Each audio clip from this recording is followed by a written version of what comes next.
Ito ang GMA Regional TV News. Mainit na balita mula sa Luzon, hatid ng GMA Regional TV. Patay ang isang mag-asawa matapos maaksidente ang sinasakyan nilang kolong-kolong sa Santo Domingo, Nueva Ecija.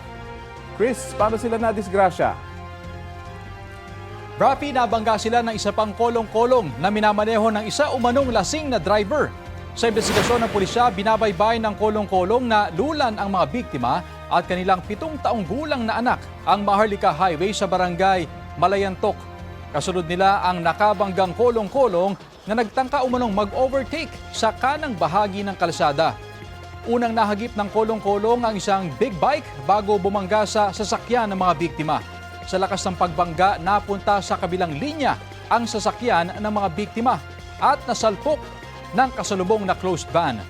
Dead on the spot ang babae habang sa ospital na binawian ng buhay ang kanyang mister.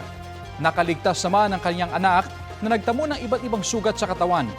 Humingi ng tawad ang 43 anyos na driver sa kaanak ng mga biktima. Sinampahan na ng reklamo ang nakabanggang driver na nasa kustodiya pa rin ng pulisya. Dito naman sa Pangasinan, patay ang isang babae matapos mabangga ng truck sa barangay Tulyao sa Santa Barbara. Ayon sa investigasyon ng pulisya, galing sa Kalasyaw ang biktima na magja-jogging sana. Posible raw na hindi napansin ng truck ang tumatawid doon ng biktima. Wala po sa pedestrian lane ng biktima. Dead on arrival ang babae sa ospital na nagtamo ng sugat sa iba't ibang bahagi ng katawan.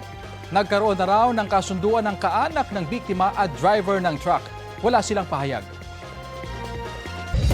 Ito ang GMA Regional TV News. May init na balita ng GMA Regional TV mula sa Visayas at Mindanao. Nasawi sa pananakal ang isang babaeng masahista sa Rojas, Capiz. Sara, sino yung suspect sa krimen? Rafi, dati niyang live-in partner ang lalaking umamin sa pagpatay sa 18 anyos na masahista. Natagpuan ang katawan ng biktima sa banyo ng isang tuluyan.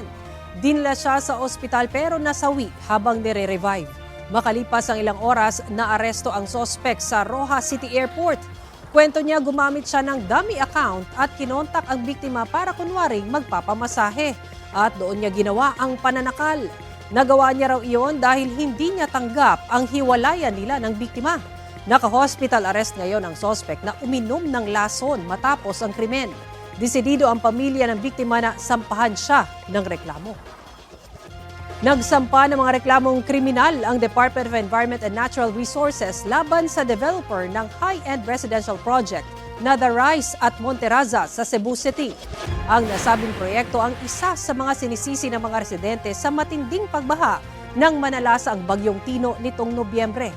Sabi ng DNR, nilabag ng developer ang revised forestry code.